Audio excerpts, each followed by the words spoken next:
PG course choose करते वक्त उनके माइंड में एमबीए किस तरीके से आया? जिस छोटे शहर की लड़की stepping out for exposure. MBA के थ्रू मेरे को एक अच्छी गाइडेंस मिल जाए और प्लेसमेंट के थ्रू मैं बैंकिंग सेक्टर में जा सकूं। ग्रो करने की अपॉर्चुनिटी ज़्यादा है और एमबीए से ही लीडरशिप अपॉर्चुनिटी ज़्यादा मिलती है। उसके बाद मुझे अपनी सैलरी बढ़ानी थी तो आगे कैसे अच्छे पैकेजेस पे मल्टीनेशनल कंपनीज में जा सकूं, इसलिए मैंने एमबीए चूज किया। एमबीए कॉलेज सिलेक्ट करते वक्त कौन से वो इम्पोर्टेंट फैक्टर्स हैं जो उन्होंने कंसिडर करे थे? First one is affordability, then ROI. कि मैंने गूगल पे रिसर्च किया पूरा कि कौन सा कॉलेज है जो टॉप पे है प्राइवेट में, जो मैं अफोर्ड भी कर सकता हूँ, जिसका प्लेसमेंट भी बेस्ट हो। वहाँ का इन्वायरमेंट अच्छा होना चाहिए, वहाँ की फैकल्टी अच्छी होनी चाहिए। एवरेज सीटीसी क्या है या फिर टीम कंपनीज हैं वो उस कॉलेज में आ रही हैं या नहीं आ रही हैं। सबसे पहला फैक्टर तो प्लेसमेंट अपॉर्चुनिटीज थी। यहाँ पे इंडस्ट्री विजिट्स भी देखी और गेस्ट लेक्चर भी देखे और यहाँ पे जो फैकल्टीज सेशन प्रोवाइड करते, गाइडेंस प्रोवाइड करते, इस बेसिस पे मैंने ये कॉलेज चूज करा।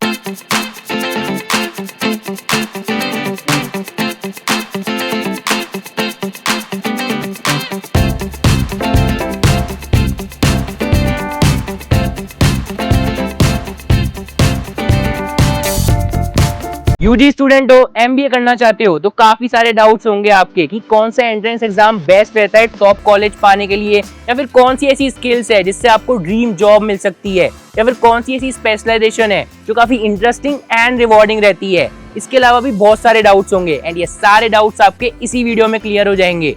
मैं क्लियर नहीं करूंगा ये डाउट्स क्लियर करेंगे एमबीए स्टूडेंट, क्योंकि हम आ चुके हैं सेज यूनिवर्सिटी इंदौर एंड यहाँ पे हम इंटरेक्ट करने वाले हैं एमबीए स्टूडेंट्स के साथ। तो चलिए वीडियो को स्टार्ट करते हैं।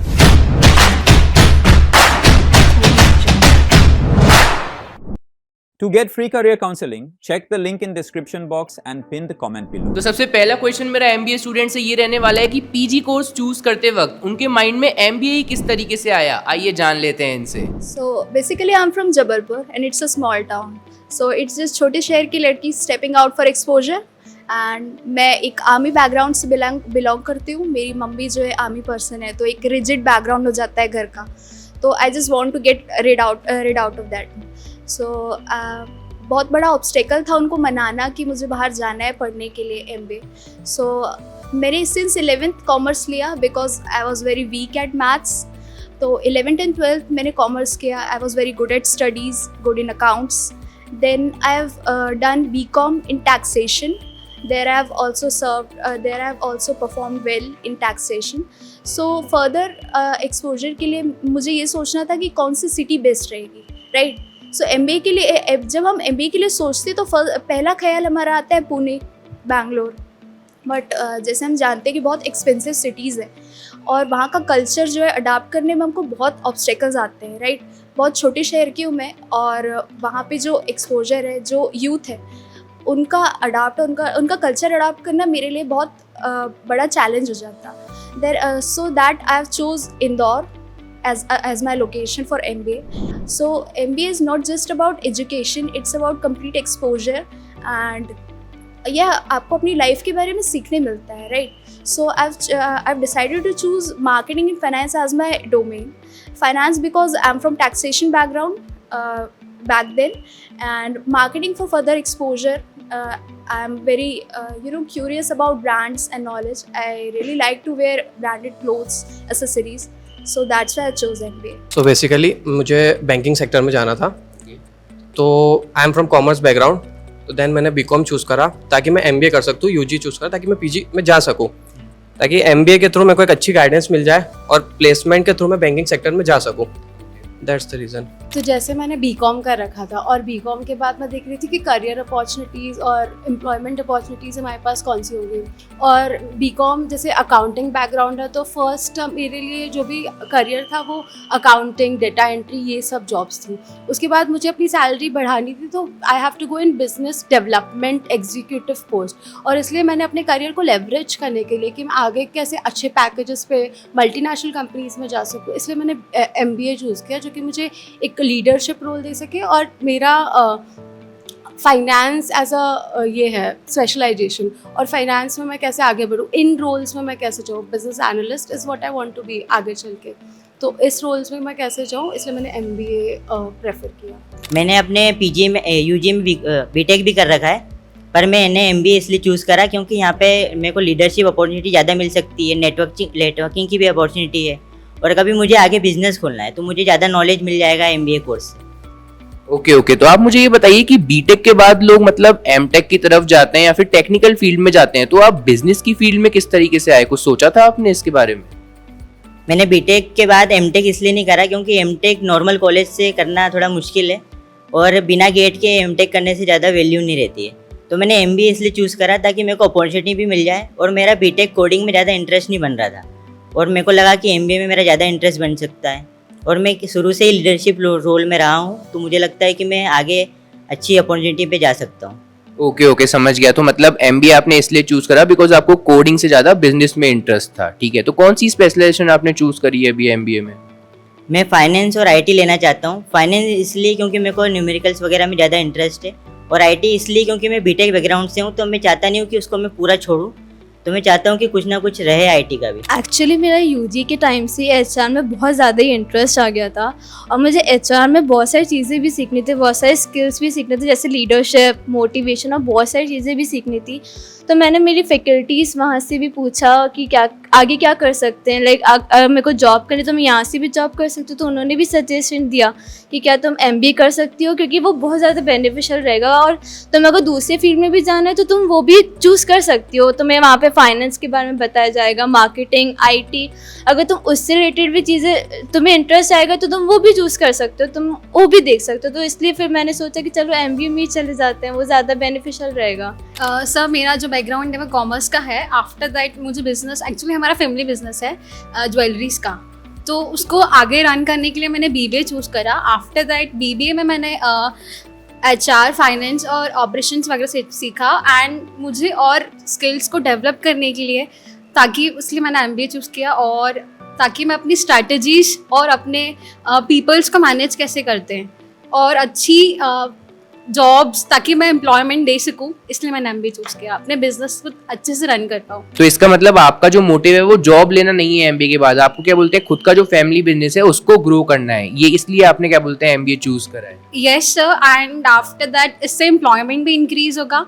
और जो अपनी मार्केटिंग स्किल्स हैं उसको मैं इन्हेंस कर सकती हूँ एमबीए के थ्रू अपनी, इसलिए मैंने एमबीए चूज़ किया। एक्चुअली मैंने जब स्टार्ट किया था करियर, एज अ अपन करियर का स्टार्ट करते हैं 11-12 से, अपन सोच लेते हैं कि आगे लाइफ में करना क्या है। तो 11-12 मैंने कॉमर्स से किया है, उसके बाद मैंने बीकॉम किया। तब मैं थोड़ा कंफ्यूज थी कि आगे मुझे करना क्या है, कॉम्पिटिशन्स की तैयारी करूं, बट उसमें बहुत ज़्यादा कंपटीशन था, गवर्नमेंट जॉब में कंपटीशन ज़्यादा रहता है। उसके बाद फिर मैंने थोड़ा गैप लिया, फिर मैंने जॉब स्टार्ट की अपनी मारुति में। तो उसके बाद मुझे थोड़ा सा नॉलेज आया कि कॉर्पोरेट लाइन में भी काफ़ी अच्छा करियर हो सकता है।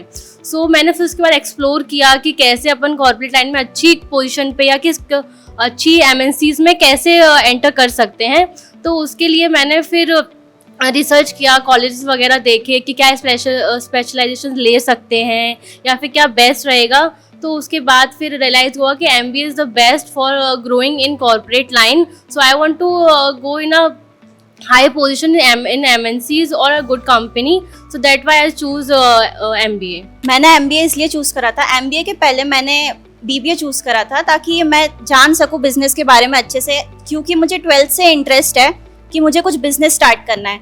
तो as I want to start up a business, तो मुझे सारी चीज़ों की नॉलेज बहुत अच्छे से मिल सकती है, मार्केटिंग की भी, HR की भी, फाइनेंस की भी, तो मैं हर चीज को अच्छे से मैनेज कर सकती हूँ। Next question under graduate students के लिए काफी इंपॉर्टेंट होने वाला है, क्योंकि अब हम पूछने वाले हैं एमबीए स्टूडेंट से कि एमबीए कॉलेज सिलेक्ट करते वक्त कौन से वो इंपॉर्टेंट फैक्टर्स हैं जो उन्होंने कंसिडर करे थे। So basically there are 5 factors which I have shortlisted, on the basis of which I am going to choose my college.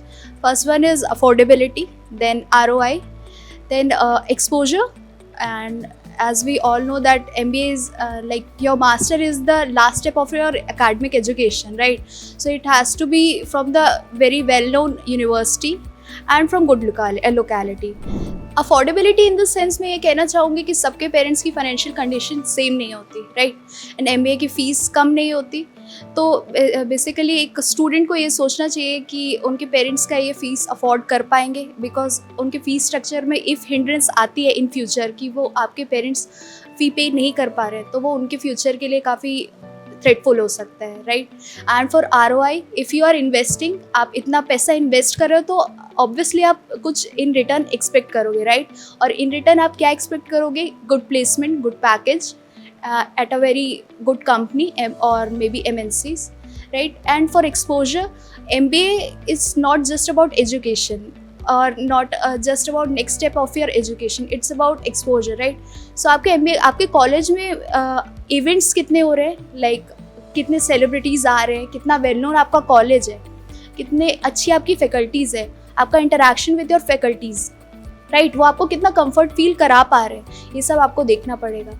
So these are the factors जो मैंने अपने दिमाग में रखा फॉर एक कॉलेज चूज़ करने के लिए. बेसिकली कोई भी स्टूडेंट अगर यूजी करके बाहर आता है तो उसके माइंड में ये आता है कि MBA दो चीज़, या तो फिर फीस अफोर्ड कर सके या तो एक गवर्नमेंट कॉलेज के थ्रू हम जा सके. तो उसके लिए CMET और CUT एग्ज़ाम दी थी, जो मैंने खुद ने दी थी. बाकी मेरा नहीं हो पाया था क्योंकि कास्ट जनरल और कट ऑफ के कारण नहीं हो पाया था. उसके बाद फिर मैंने गूगल पे रिसर्च किया पूरा कि कौन सा कॉलेज है जो टॉप पे है प्राइवेट में, जो मैं अफोर्ड भी कर सकता हूँ, जिसका प्लेसमेंट भी बेस्ट हो. उस हिसाब से फिर कॉलेज में गए, कैंपस में घूमा, सब रिसर्च किया, उसके बाद देन एडमिशन लिया. ये चीज़ प्लेसमेंट और बेसिकली फीस मेरे हिसाब से. हाँ जी, तो आप बताइए कि आपके कौन से इंपॉर्टेंट फैक्टर्स हैं जिससे आप एक MBA कॉलेज चूज करते हैं. मेरा सबसे पहला फैक्टर तो प्लेसमेंट अपॉर्चुनिटीज़ थी, देन सेकंड फैक्टर फीस था, और थर्ड फैक्टर था एनवायरनमेंट और फैकल्टीज़. तो जब मैं यहाँ पे कॉलेज टूर पे आई थी तो मैंने यहाँ की फैकल्टी से बहुत बातें हुई. तो उन्होंने मुझे प्लेसमेंट्स के बारे में भी बताया, देन उन्होंने मुझे फीस स्ट्रक्चर के बारे में भी समझाया. देन जब मुझसे इंट्रैक्शन की तो मुझे पता चला कि यहाँ का एनवायरनमेंट कैसा है, वो कैसे हैं, और यहाँ का प्रोफेशनलिज्म कैसा है. तो उसकी बेसिस पे मैंने फिर ये कॉलेज चूज़ किया था. अच्छा, तो आपका मेन मोटिव था कि आपने पहले फैकल्टी से बात करी, फिर आपने ROI देखा कि फीस स्ट्रक्चर के बेसिस पे प्लेसमेंट्स कैसे होते हैं, एंड इन 3 फैक्टर्स के बेसिस पे आपने एक MBA कॉलेज चूज करा. अंडरस्टूड. Yes sir. जो यहाँ का सिलेबस है और यहाँ का करिकुलर है, मैंने वो हिसाब से देख के एडमिशन लिया. सभी का सिलेक्शन IIM में नहीं होता है, तो इसलिए मैंने सिलेबस देखा और यहाँ पे इंडस्ट्री विजिट्स भी देखी और गेस्ट लेक्चर भी देखे, और यहाँ पे जो फैकल्टीज सेशन प्रोवाइड करते, गाइडेंस प्रोवाइड करते, इस बेसिस पे मैंने ये कॉलेज चूज़ करा है. जैसे कि हम लोग PD को स्टार्ट करने से पहले काफ़ी सारी चीज़ें हमें देखनी पड़ती हैं, जैसे उसका CTC, एवरेज CTC क्या है, या फिर जो हमारी ड्रीम कॉलेज है वो कंपनी, मतलब ड्रीम कंपनीज़ हैं वो उस कॉलेज में आ रही हैं या नहीं आ रही हैं, फैकल्टी कितनी अंडरस्टैंडिंग है, कितना बच्चों को सपोर्ट करती है. क्योंकि किसी भी कॉलेज में अगर फैकल्टी सपोर्टिव नहीं होगी तो बच्चे आगे नहीं सीख सकते कोई भी चीज़. और कॉलेज लाइफ भी इम्पॉर्टेंट है आगे के लिए, मेमोरीज भी बहुत इंपॉर्टेंट होती है लाइफ के लिए, क्योंकि एक बार स्टडी कंप्लीट करने के बाद we are going to the corporate, and वहाँ पे फिर वर्क लाइफ बैलेंस थोड़ा डिफ़िकल्ट हो जाता है. बेसिकली अगर देखा जाए तो मैंने बैचलर्स जो है वो बहुत ही एवरेज कॉलेज से किया था, और इस कॉलेज का मतलब जिस भी कॉलेज में हम देखते हैं तो एम्बियंस कॉलेज का बहुत अच्छा होना चाहिए. जैसे कि मैंने देखा इस कॉलेज का एम्बियंस बहुत अच्छा था, और मुझे एक्सपोजर चाहिए था. मुझे सिर्फ एजुकेशन और यही मतलब पढ़ाई में ही नहीं रह जाना था, पर्सनालिटी डेवलपमेंट करना था. इसलिए यहाँ पे बहुत पर्सनालिटी डेवलपमेंट प्रोग्राम्स होता है, इसलिए मैंने कॉलेज चूज़ किया. अच्छा, तो आपका मेन फोकस ये था कि यहाँ पे क्या बोलते हैं इवेंट्स और पर्सनैलिटी डेवलपमेंट भी होता है, प्लस यहाँ का जो कैंपस विजिट है वो भी आपने देखा तो वो भी अच्छा था. तो ये 2 फैक्टर्स के बेसिस पे आपने ये वाला कॉलेज चूज करा. हाँ. तो ये थे हमारे कुछ क्वेश्चंस MBA स्टूडेंट से. आई होप आपके काफी डाउट्स तो क्लियर हो गए होंगे. अभी भी अगर आपको कोई डाउट्स है तो प्लीज कमेंट में बताइए, हम रिप्लाई कर देंगे उनका. और हाँ, सबसे इंपॉर्टेंट बात, सब्सक्राइब कर दीजिएगा MBA फंडास बाय सनस्टोन को. मिलते हैं नेक्स्ट वीडियो में, तब तक के लिए टेक केयर.